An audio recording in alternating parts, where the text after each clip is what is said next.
Okay. And just fair warning, this one does have us doing that lovely role play, but we're not going to do that because it doesn't really work when there's only two of us or three of us, and it's a two-person role play. I'm like, no, this isn't going to work. That's okay. I'm okay with that.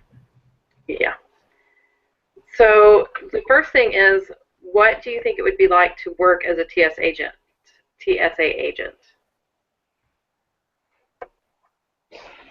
I think after 9/11, um, I would just, if I worked in the TSA, I think I'd always be on edge. Like, oh, what am I gonna find? I wouldn't dare miss anything. I'd look for the suspicious people, and I don't know. I think you would always have to have your guard, always be on guard. Yeah, I think it'd be a pretty stressful job. It's a lot of responsibility, um, and like you said, Melissa, you'd be worried. What did I miss? And imagine if somebody were able to get something through, and I have to say, maybe you better turn the recorder off here. I've gotten things through that I know they would have turned away, and I wonder to myself, if I've gotten it through, who else has got it through? I justified me getting it through, knowing I wasn't going to use it to cause harm. It's I don't even have it. It's upstairs.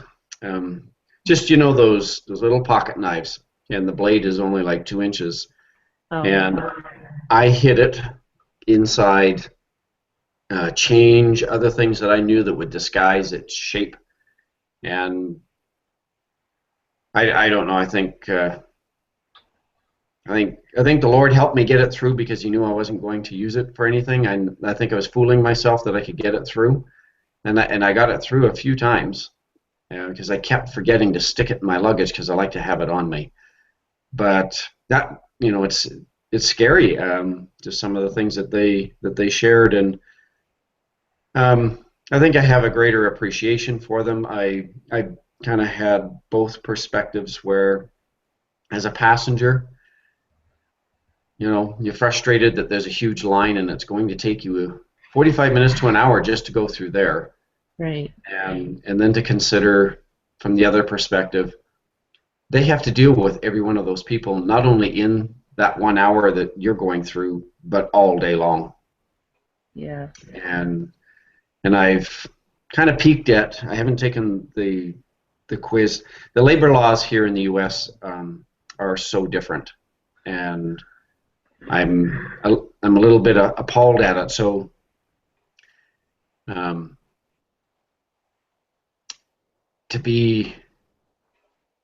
hope they don't follow the letter of the law for the labor laws for those people, because they're in a position of such importance to ensure the safety and those who have ill will or ill desires toward others, or to move their agenda forward.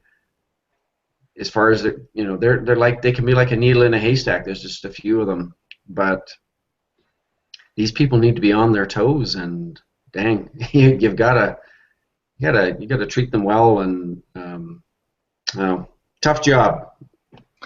Well, and I think about a story I heard shortly after 9/11. There was one, I mean, because TSA's been around for longer than that, but they just increased it after 9/11, right? No, So that's that. Okay, so before that, the TSA actually started after 9/11. Before, it was just done through other. There was always screening, but it wasn't called the TSA. Does that make sense? Okay, yeah. So there was a security officer who worked in the airport, and it was the airport that one of the planes came from, planes that crashed. And there was a man who, one of the security officers, he stopped a gentleman because he knew something was up. something didn't seem right with this gentleman. Um, he just, it's something that you couldn't put your finger on, but you couldn't really prove that anything was going to happen. So they took him aside and they interviewed him and tried to figure out if anything was happening with this guy. And there wasn't anything that they could hold him on, so they had to let him go. Well, he ended up being one of the people that, one of the terrorists on one of the planes. And, the security guy, he knew that was, something was up, but he legally couldn't hold him because there wasn't anything that they could hold him on. So that kind of stuff, thinking about, being in the TSA, it's like things like that may happen where you know something is up, something is wrong, but there's nothing you can do about it. That's got to be hard. Yeah. So I just had a quick thought I'll share. I guess at one point I probably looked at them as not traveling in the U.S. so much, but I looked at them as like a mall cop because they really, and I esteem them now on the same level as a police officer because of a mall cop, like really, somebody's going to shoplift. And I don't understand why they even carry guns, because they don't carry them in Canada. But the TSA officers have a pretty serious role in security. They literally are saving people's lives when they take our bottle of water away. They are saving people's lives when they take our penknife away. And Carlene, I know you're laughing, but how do they know that I don't have some explosive in there? And it frustrates me. Oh, absolutely. A year ago, we went to Florida, and I was so mad that it was shampoo. But they're dealing with such volume of people. That's what the terrorists count on.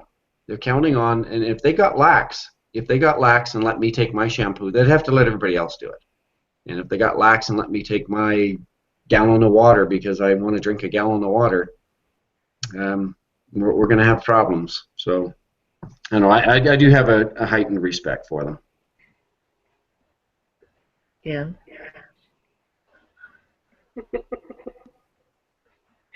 I'm sorry. I do fly. I fly monthly. I deal with TSA.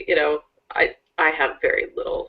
They're doing their job, but they're not going to stop a terrorist. I mean, if a terrorist wants to get on that plane and do something, they're going to do it. They're going to figure out a way. I mean, look at bombings. I mean, it's not going to be the same way that they did before. They're not going to get on at Logan and hijack a plane. They're going to take a family hostage and force something to happen. They're going to do it. It's just going to be in a different way. Mm-hmm. So it's going to be take the family of the pilot. It's going to be take the family of the flight attendant. It's going to be done in a different way. It's going to be, force a baggage carrier to put this package on this plane. It's going to be something like that. They're going to use other means. So for me, it's like, okay, yes, you're making everybody else's life miserable over a knife that's this big, and I'm traveling with 2 kids. I mean, come on, guys. Do I look like it, So there is definitely, and there's still racial profiling and all those kind of things. And so I just,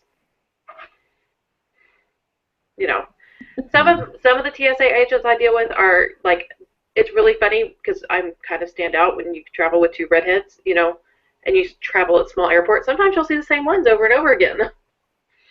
And they'll be like, hey, how you doing? And I'm like, hey, how y'all doing? They're like, we start to talk. Right. So I actually have gotten to know a few of them, and it's kind of entertaining. But for the most part, not at Austin, obviously, and I probably won't get to know the ones where I'm going to be traveling now. But like in Amarillo, I got to know some of them. We actually had conversations about where's the best barbecue place in Austin. It was really funny. Yeah. But for the most part, and they kind of know what they're doing, and that they're, one of them said, I don't think he knows that what he's doing is not the end all be all. He knows that things can still happen, but Right. Yeah. Well, there's definitely racial profiling. I'm the fairest skinned one in my family. My one brother for sure. He had just a regular mustache. He has dark hair, about a little bit lighter. In the summertime, his complexion gets as dark as somebody from the Middle East, and he gets pulled over every single time. Well, he used to get pulled over every single time. He finally shaved the mustache off, and they stopped pulling him over. well, and what bothers me is sometimes they'll pull over like my daughter who's 10, and I'm looking at them like, are you kidding me? You're gonna, swab her hands for explosives, and I know that they're doing it just randomly because and they do it randomly, but I'm like, you don't need to terrify a 10-year-old, Mm-hmm. and so that does upset me sometimes, and I get that, but I'm like, really? Let's terrify the 10-year-old. But also, the racial profiling and everything is stupid because, I mean, the bombing that took place in Orlando, I mean, that was done by a U.S. citizen. Yeah, I mean, and that's part of it. Is It can if come you from actually look at anybody. what terrorism is, it's very rarely people from outside the United States. It's, Right. it's much more likely to be a homegrown terrorist. To me, Right. whatever the Ted Kaczynski. I always want to call him my client who has a Ted and very similar last name, so I'm like, make sure I don't call him my client's name. Anyway, they're a lot more likely to be someone, like the anthrax thing was somebody from the United States. All of those they were homegrown, and so for me, but I'm like, it just frustrates me, when you're terrifying little kids. Yeah. And I know why they do it, but it's still very frustrating as a parent. Yeah. And I'm like, and it's really bizarre because it's like, as a hairstylist, I can take on my scissors as long as the blade is not more than 2.5 inches or 3. I think it's 3 inches now. Like they keep expanding out how many inches. No offense, I could do some serious damage with my scissors.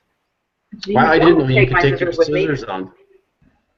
I didn't know you could take your scissors on. So my 2-inch knife blade is less threatening. They've updated what you can take, and so if your knife is within a certain, like the blade itself, you can take it. Oh, well, maybe that's why they let it through, and I just didn't know.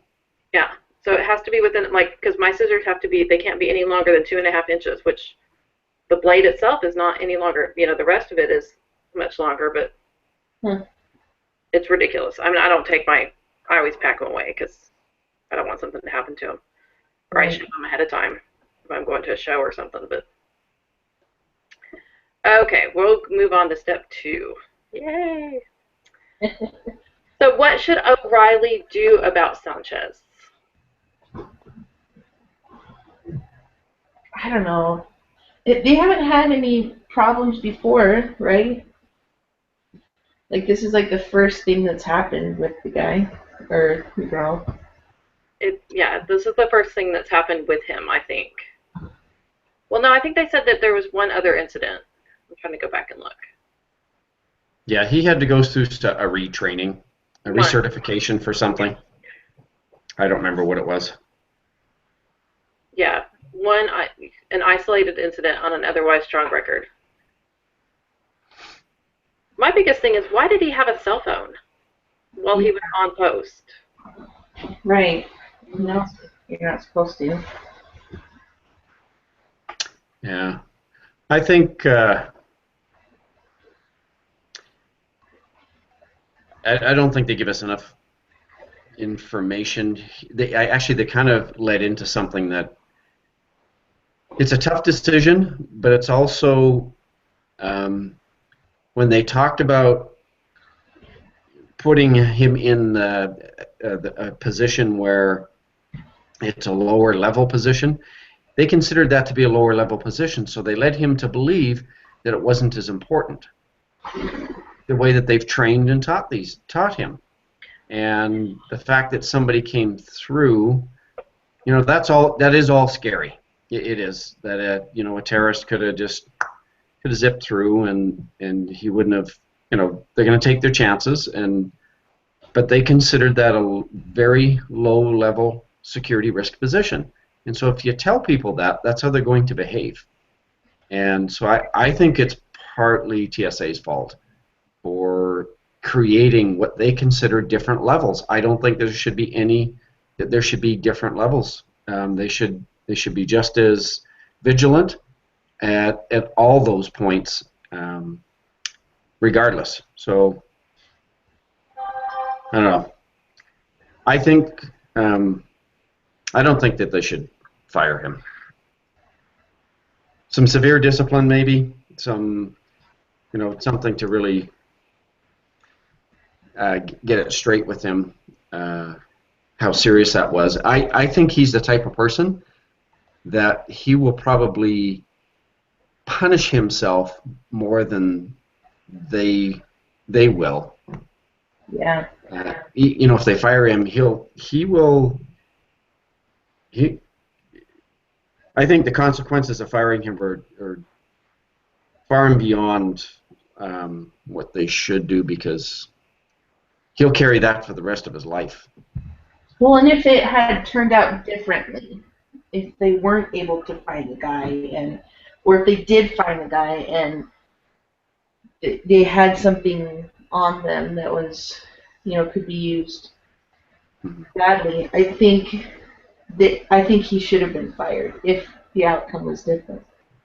But because the outcome wasn't horrible, I agree. I think he shouldn't be fired, but there should be some, maybe, I don't know, some kind of like final warning, like if it happens again, you'll be in trouble. You'll be let go. But I think they need to review their policies and their training. So I wouldn't hold him 100% accountable. That's me. yeah. Maybe the hours too. Maybe his hours need to be where it's the busy or not having a cell phone. That needs to be a big. Yeah, they shouldn't have. I don't see why they should have their cell phones on them, unless there's some. If they can clearly train and teach them and make their policies extremely clear, the purpose that they have their cell phone. If they have their cell phone in the event that they need to make, in an emergency, a major breach or something, and just in the event that I'm sure they all carry radios, or that there isn't somebody close by. And you can get a cell phone that only calls 911 or only calls certain numbers. I mean, doesn't make sense that he is able to call whoever he wants. Yes, yeah. And so he is such a conscientious employee. I would almost think that they let him down. He doesn't seem like the kind of person that tries to breach policy and procedure. They've never had issues with him, and they led him to believe that's you need to watch it, but it's not a big deal. It's not a big deal, and a tough post to. I imagine he was just. He's either sitting on a chair there. It's a one door. Your mind is going to wander. You don't have stimulation. You're just. They need to train these people how, and those are the tough. I think those are just as tough to stay vigilant as the busy line with so many people coming through. Because you're just going to. My mind wanders. I start daydreaming and thinking about other things, and so they need to help them stay focused on their job there. That's a tough post. See, I thought about it as like if you're coming out, from like when there's a lot of planes debarking or de-embarking, or there's a lot of people coming off. It's chaos versus when and then there's times when you'll see them, and if it took me 20 minutes sometimes, because it does when you have two kids, to get off the plane, I might be the only one walking through that. So sometimes it's just me, there's hundreds of us, versus sometimes there's nobody. So, but if there's 100 of us, you could easily realize, oh, I forgot something, I need to turn around, and not realize that, so somebody could walk in really easily if you're not being very vigilant. Right. So, but how does not, if you don't fire him, is that going to satisfy the public and the airport to make them feel like, you did something, the TSA did something? Right. I don't know. I guess it's more of a, I guess I didn't pick up so much on that, how much public pressure there was to... Well, because of all the travel delays across the country and, and just embarrassment to the TSA. Oh, that's right. I forgot about that. Mm-hmm. I don't know. Well, I guess, yeah, it's... I mean, maybe they public. not Go ahead. fired him, but found him a different position within the airport. I don't know. Maybe not with the TSA, but I don't know. It's a tough one.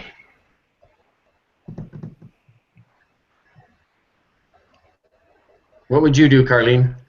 See, I think more than an hour at that one spot is way too long. I think 30 minutes is about all you can handle, because really your mind is going to wander. If you are just sitting there for more than 30, 45 minutes, you are bored out of your mind. If all you're doing is staring at people walking by you. Yeah. You're not interacting with these people, you're not, you're just watching people walk. I couldn't do it, and I could sit and do nothing for a long time. But I just wonder how long was he, I don't think it, and maybe I missed it, but I don't remember how long he said he was sitting there.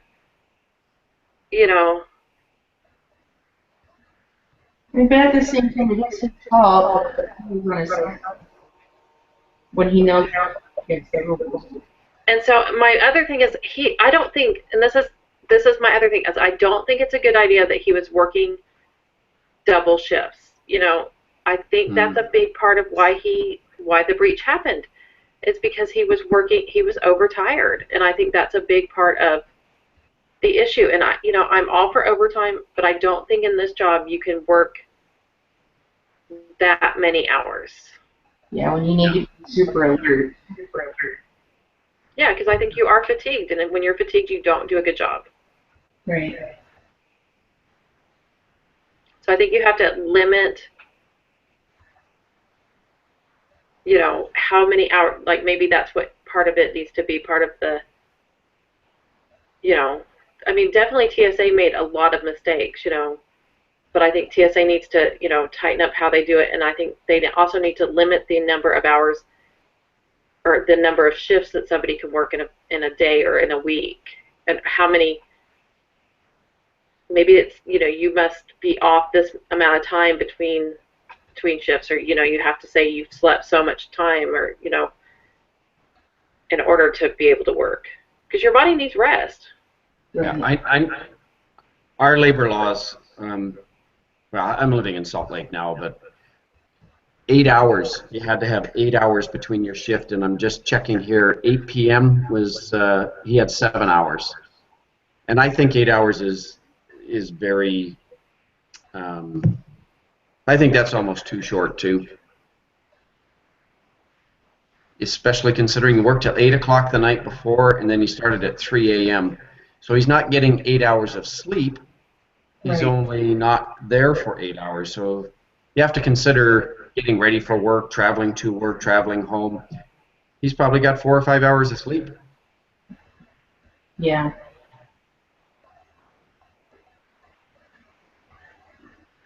Yeah.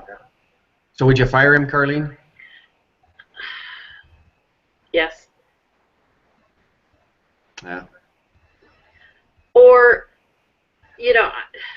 And that's the thing. I don't think anybody would blame anybody or say that they did wrong if they did fire him. this is, honestly, it would almost have to be that he did get fired because of the previous problem. If this was the first one, but I don't know what the TSA's, and this is why, this is where, there's not, and maybe I missed it because I read this last week, is that, I don't know what the TSA's thing is, how many chances do they get, how many warnings do they get? Is it one and done, like after your second one, are you fired? Is it 3 strikes and you're out, but I think he would need to be written up and then, go on probation. If it happens again within a 30-day period, he's gone. Or if it happens again, period.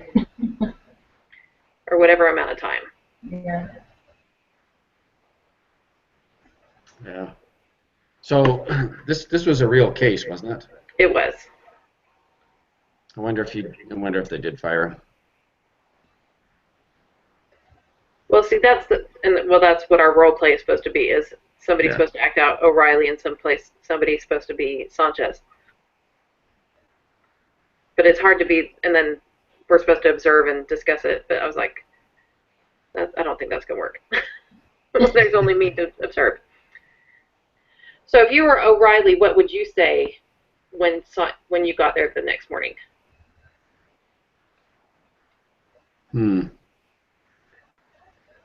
I guess that all depends on whether you're firing him or not. Well, if you were O'Reilly, I mean, like I said, I would either. I'm having a hard time deciding if it, and I'm kind of leaning more. Now that I think about it, probably leaning more towards probation. He did have the one incident. He went through retraining, 30 days. If it happens again within those 30 days, he's gone. Yeah, and also, I would cut down on the amount of hours. He is no longer allowed to work. I mean, it would be strict. No more overtime. No more. Those kind of things. Because I think all of those things play into why this breach occurred. Yeah, I think being no more overtime is a conversation I would be having. Of making sure that you take care of everything you need to take care of before you come to work, so that when you're at work you can focus. And I understand that you're trying to save money for this, but you work in an industry where you have to be alert all the time, and it's unacceptable to make phone calls while you're at the security post. And I mean, I think my conversation would really be to hone in on the seriousness of what happened or what could have happened. I think that's what I would start with. Right. Yeah, I think what I would probably do, the first thing I would do is, and it sounds like it's only a one-on-one, which is interesting. It doesn't sound like the decision was even made at that point. No, I'm not sure. It doesn't sound like they've even made the decision. And to fire somebody, you pretty much need to know in advance that that's what you're going to do. Right. Well, I think maybe it was just, to discuss what happened. So what does Sanchez say? What is his reasoning for? Yeah. So that would be my first thing is sit him down and say, so tell me what happened. Tell me from your perspective. And he may be so guilt-ridden, he just may quit. And then it's easier. It's not him getting fired, it's him quitting. I think it's important, and I like that other article, the what's it called? I can't remember the names of everything. Discipline Without Punishment. I had a situation where I had an individual that was a very difficult type of employee, difficult in the sense that he just really did not. He's just a harsh person, and I think because he had no self-esteem. And one of the supervisors was one of the weakest supervisors I had. He was to give him discipline because he made a $30,000 error or something like that, $20,000 or $30,000 error, and he didn't check some product coming in the building, and he'd received the wrong product, and the company was they actually wanted to fire, well, not fire him for it, but they want some severe discipline, and so I had to walk the supervisor through it, and the supervisor essentially was just going to go through the motions and take about 3 minutes to do this process and have him sign off on this disciplinary procedure, and I told the supervisor, you can't do that with this guy. That this is, you need to understand this individual. And so I said, I'm going to be in there, and I'm going to do something, and I'm going to tell you right now what I'm going to do, because if you choose to go directly with the discipline and you don't take the time to listen to what he has to say, if you don't take the time to let him know how valued he really is, because he was a phenomenal worker, he just, you know, had a chip on his shoulder kind of guy. And I know that sounds contradictory, but he was a good employee, and I said, you need to be gentle with him, but also we need to let him know the seriousness of it. But you know, nobody's life was on the line here. He just received the wrong product, and somebody else is mad. So we need to let him know that how this is working, and so the guy came in. He was cussing and swearing and angry, and the supervisor, all he wanted to do was get out of there. So he wanted to go through the process, and I told him, I said, I'm going to sit between the two of you, and when I roll my chair in front of you, you just need to shut up and watch. I took that man from being the angriest man I had ever one of the angriest people I'd ever dealt with. It took us half an hour, but time well worth it. And in half an hour, I took that man from ready to explode, and I mean, he was screaming. He wasn't screaming, but he was cussing and swearing. Oh man! When we were finished, I actually did get him to sign the paperwork. But when I was finished with him, the man shook my hand. He apologized. He thanked me. He did.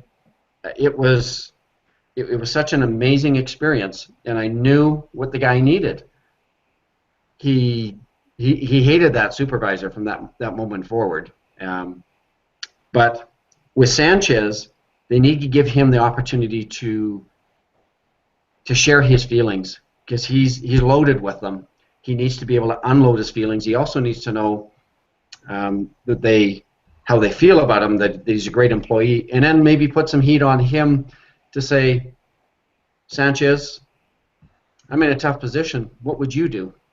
And get him involved and as a part of, and I think what is this called? Punishment? Discipline without punishment, I think, is involving the employee. And that's what they need to do that. That's a great article, and I really like that one. Yeah.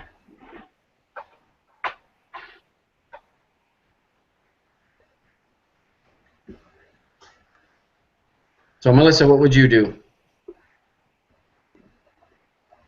I think I really like your suggestion on asking Sanchez, you know, what do you think should happen if you were in my position? And maybe, I mean, because it's clear that, you know, decisions weren't made before the meeting. I mean, things are still kind of up in the air, and I mean, who knows what kind of pressure. What's the other person's name? Oh, something. Mina? Yeah. Yeah, I mean, who knows what kind of pressure they're getting. I mean, it did shut down airports. I had forgotten about that, but it did shut down flights for a while and caused huge delays, and I'm sure the media got a hold of it. It doesn't say that, but... Oh, yeah, it did. I mean, the public, so, yeah, the media, I'm sure, knew. Yeah. So, I don't know. I don't know what I would do. I mean, we don't know Sanchez very well. You know, they don't really say much about them. I mean, we would have had more details, but it's hard to say what you would do until you're in the situation. You know, I've actually gone back and given just while we've been sitting here and talking. I don't think there's anything wrong with TSA taking some responsibility for this too, because we've identified they allowed him to work too many shifts.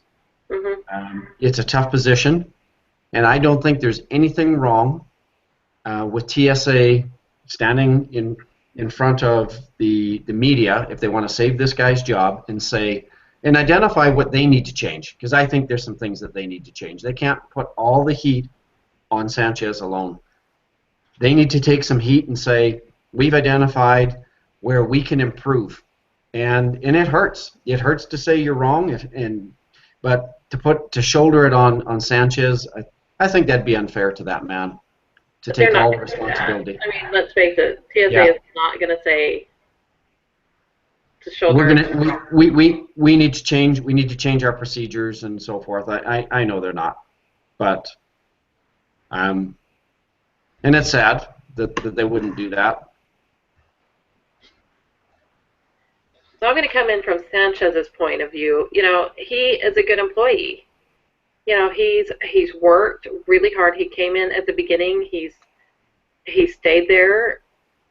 You know, he's had one issue. You know but you know he maybe it's not that he is working more shifts, that he's willing to when no one else is. You know, if they're short-staffed or if, you know, people are taking vacations and doing things like that, he's willing to come in. Yeah. You know, and so he's, you know, maybe the phone call wasn't, you know, maybe not the most important thing, and maybe he should have been doing my job, but, you know, he was calling his daughter, you know. So. Well, at least if they do fire him, and they don't need anything they do, they don't need to make it public. If he comes in the office and her decision is, I'm sorry, but you're fired, and he walks out the door and that's the end of it, I think they have done him a huge, gigantic disservice, because this man is committed to his job. He made a mistake, he's committed to his job, and they have a responsibility to him, I think, because of his level of performance as an employee, that they do some transitioning, help him transition out of the job, because it sounds like she's having a hard time deciding whether he's going to be fired or not. I think that they should offer him some assistance after the fact, so that he's going to take it hard. This guy is going to take it hard. Well, I think she's getting pressure from the outside to fire him, where she feels like he's a good employee. Mm-hmm. Yeah. And so, you know, for her, it's probably, you know, she wants to keep him. He probably realizes, you know what, I screwed up. You know, and so he doesn't, you know, or I would be curious, you know, for me, you know, this is where I want to, you know, if I'm Sanchez, this is where I want to be, this is what I want to do, you know, I'm making a difference, I'm making people safer. Here's another. I made a mistake, and I will do better. You know, I'll go through the retraining. I will, you know, and it will not happen again. Yes. Here's another perspective to consider. If it's such a black eye, and maybe they've written this up just so that we can have this discussion, but in my perspective, if I, as a manager, if I tell my supervisor, it's up to you if you fire this person or not, that I am giving them the opportunity to make a decision. Yeah. If I'm deciding, and if TSA feels that what's happened merits him being fired, they shouldn't be giving Mina, what's her last name? O'Reilly. O'Reilly. Mina. They shouldn't be giving Mina O'Reilly. They shouldn't be giving her the opportunity to either fire him or not. They should just tell her, you have to fire him, and just make the decision. If they expect her to fire him, they have to tell her to fire him. If they're giving her the opportunity to either fire him or not, to me that's saying that she has the latitude to make the decision. That's a really good point. Okay, so here are your 4 choices. Fire Sanchez, put Sanchez on probation, give Sanchez paid leave, or require Sanchez to receive additional training? Which of those would you choose? I would probably choose probation. I would choose probably two of them, actually, because I'm really impressed with this, that other reading, to give him a day off with pay to decide if he wants to work there and his level of commitment, and probate, because it also encompasses probation. There's a level of probation, and the probation actually isn't 30 days. I think that probation is like a year for that incident. In that reading, I believe in that reading, I think it was a year. Not probation, sorry. It takes a year for that to come off their record, that incident to come off their record. So it's not probation, but I think rolling the probation in that as well, like 30 or 60 or 90 days of probation, that because it was serious, and if they're giving me the option, that means that TSA senior management isn't demanding he's fired, because they're in a position that they can say, I'm sorry, we have too big of a black eye. This man must be fired. There's no option here. It has to happen. If you're giving me the option, I'm not going to fire the man. I'm going to go through a different procedure. I think he needs additional training, but I think he does need to be on some kind of probation. I'm not sure how long it should be, but he definitely needs to be on some kind of probation. Yeah. So this is what happened. Sanchez got a warning, but he was not fired. But 2 months later, he caused another serious breach. So what do you do now?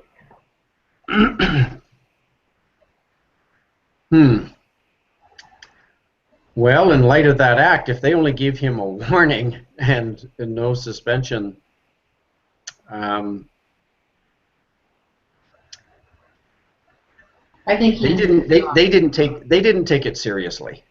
So yeah, they're going to have to step up. Well, you said he caused another serious breach?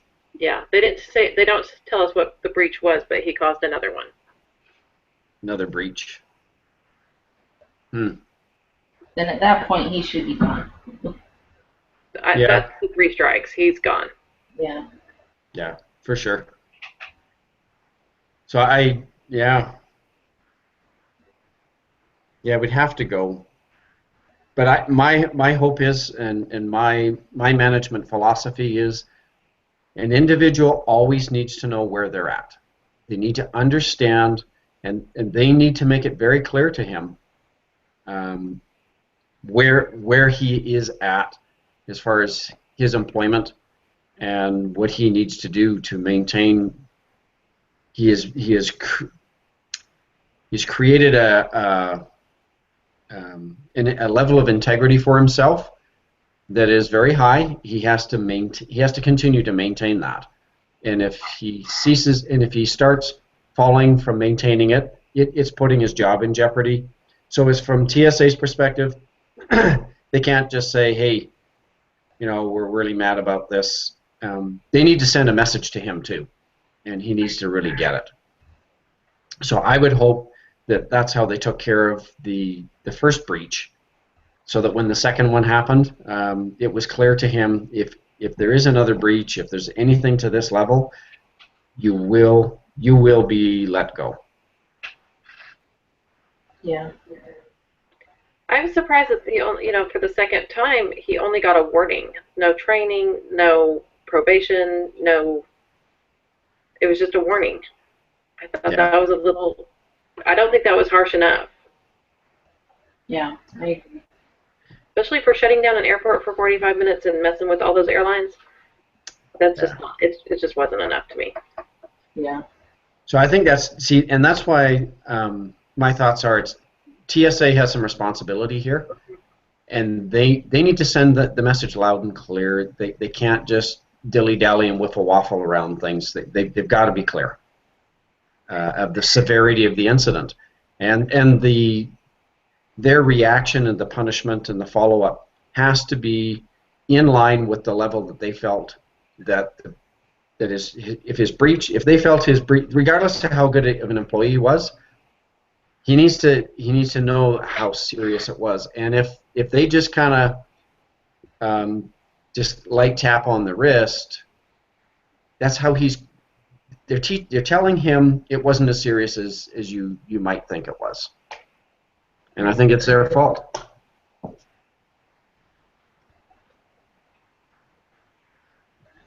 Okay, so what does this case teach us about discipline? There has to be the right severity for the situation.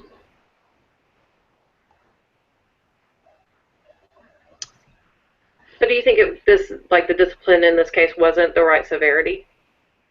Do you think he was treated not harsh enough? I mean, they just gave him a warning. They didn't do anything else. Yeah, I don't think that they did enough. Mm-hmm. So back to my example of that individual that this guy was out of control, and I was able to get him in control. And to get this guy to shake your hand and smile and be friendly and appreciative was an amazing feat. And I think that I lost my train of thought. I went too far back. What was the question again? What does this case teach us about discipline? And so that, was it not harsh? Was just the warning not harsh enough? Because then he caused another breach. Yeah. And we don't have enough information. That was my thought. That O'Reilly, I think I've seen it happen all too often where I don't think she was as clear with him as she needed to be. I think she was more concerned about him as he's a fabulous employee. Why would I have to get real harsh with him here? I think he understands. And thinking somebody understands isn't enough. Right. You have to make it very clear that it was a serious incident. Yeah, just my thoughts. Okay. I would be curious now to see if he's still working there. If he's still just getting warnings, because that really bothers me. That if you really do think of the TSA as being that important, and you're allowing them, 3 breaches within, this case wasn't done too far off after, the night when TSA started, from what I can, this wasn't going on too many years after TSA had been going on. Well, and at what point does he stop being a good employee? Right. I mean, if he keeps allowing these things to happen, yeah, is he really a good employee anymore? Yes, he may have the best personality and he may have all these, positive attributes. But is he really, you're right, is he really just a great employee? Yeah. Yeah. So what is the most important thing you learned today? Love this conversation. Most important thing I learned. Well, yeah, you have to be consistent with discipline. The level actually, yeah. So the level of discipline has to match the incident, and I think they, without them saying it, from my perspective, I think they failed. They failed to, if they think this is, and maybe they don't think these breaches are that serious. Maybe they don't, and that's why they're just giving him warnings. Yeah. So whatever you do is the message that you're going. No matter how good the employee is, whatever you do is the message you're teaching them at what level to perform. Right. Well, and I've had to do disciplinary actions and things like that where I work now, and it's not just what you do about it, it's your follow through. do you hold them accountable to whatever it is you're telling them? So in this case, I mean, he was given a warning, but then a few months later messed up again. So you do have to follow through with that and say, okay, you were given a warning, and this is another instance of, you know, a breach in security. So I'm sorry, but at this point, we are going to have to let you go. And that way, it also shows all the other employees that, oh, they're serious. They, you know, when they give you a warning, they are serious. It's not like you can mess up again and get another warning. So it's the follow-through, to me, that is the most important. Yeah, we didn't talk about that much, the message being sent to the other employees. Mm-hmm. That's just as dangerous as, that's actually more dangerous than just the one employee. Right.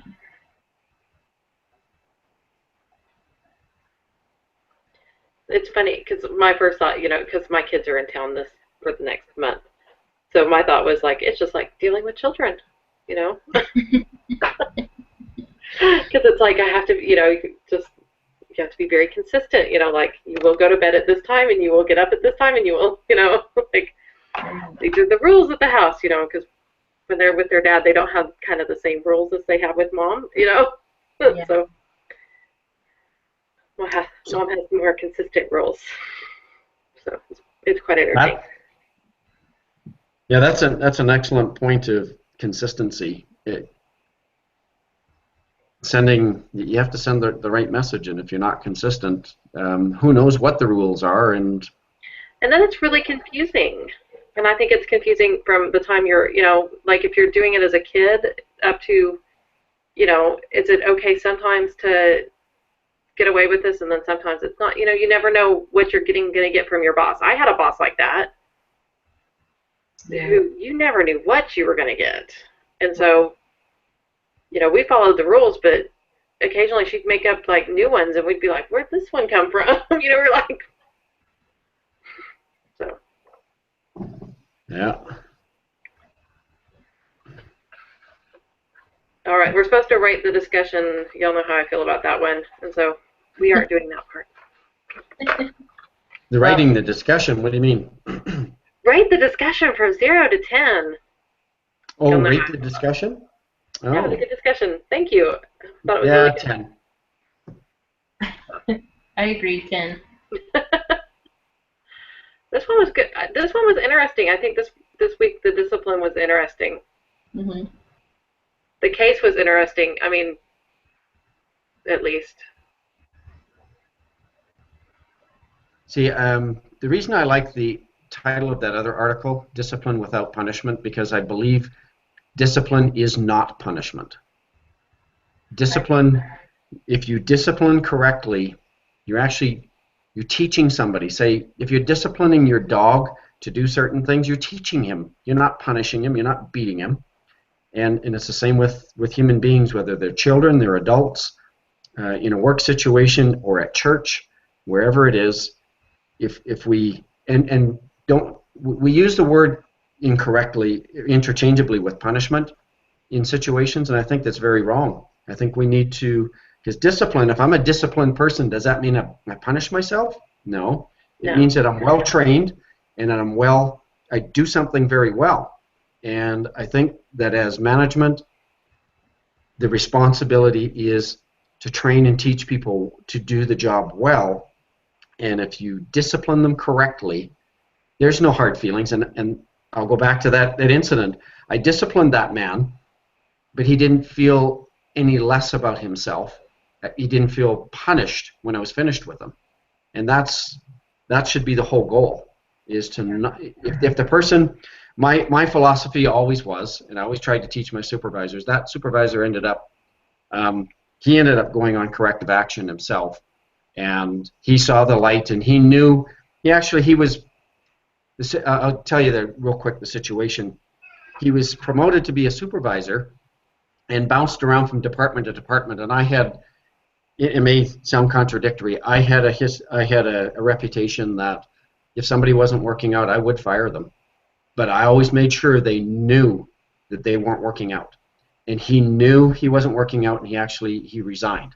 He knew that when I got to a certain point that he was either going to have to completely change himself in a way that he doesn't know how to do it, or he's going to quit. So he quit.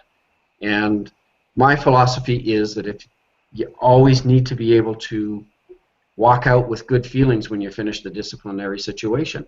If there's animosity and adversarial feelings, it wasn't done correctly. Yeah. Because you shouldn't be there to berate somebody. You shouldn't be there to make them feel bad about themselves. The purpose should be for them to set goals and understand and take responsibility for what they did, and work with them and let them know that you support them, that they made a mistake, and you're not there to demean them. Mm-hmm. Yeah, and my thing is, if you're going to put someone on disciplinary action, they should know it's coming. It shouldn't be a surprise. Yep. So. So this is all new territory. I mean, other than being a parent, like discipline, I work for myself. It's just me. And when I worked at my other job, I was never under any kind of disciplinary action. I was a good employee. I know that there was a girl who was constantly on some kind of probation or disciplinary action because she pulled some serious crazy stunts. And it was well known, but she did some crazy stuff. Yeah. But, and I think that's part of, like, you can't let things go, or, other employees know. Because we all knew what she was doing, and so if she wasn't being punished for it, we would have all known, and we probably would have tried some of the same crazy, well, I wouldn't have, but I know some of the other people would have. Yeah. But, there were things, I worked, like, right out of high school at a grocery store, and we had a guy show up drunk, and he didn't get fired. I mean, I was like, what? Like, he got sent home. We were like, how do you show? Okay, we were like, Yeah. that he was a good employee, and they gave him, and he never did it again. But I think if he was a bad employee, they probably would have fired him on the spot. Right. But I think they gave him the benefit of a doubt, and he came back in, and he was very apologetic to everybody that was on that shift in the same department as him. Yeah. So. Well, William, you're putting together the doohickeys paper this time, right? Yes. Okay. So I haven't started writing mine yet, but I'm going to hopefully have it written by tomorrow. So I'll be sending that over to you guys. Okay, that'd be awesome. I haven't started mine either. Yeah, I haven't started mine because I'm going to take my quizzes today, and then I'll start doing the reading for next week tomorrow, and then I'll start writing. When is it due? Do you guys know? Not until... So it's not this Monday, it's the following Monday. Right. At 8 o'clock in the morning, the absolute. Yeah. So I guess really should say not this Saturday, but the following Saturday. Okay. I think that's when you guys have... Sorry? We got a little bit of time. Yeah, so can I get that to you by Saturday? Yeah, sure. Okay. Okay. I will do the same. All All right. right. Yay. Okay. Cool. Are we good? We are awesome. Thank you very All right. much. Thanks, guys. You guys have a good day. All right. Thanks. All right, you too. Goodbye. Bye.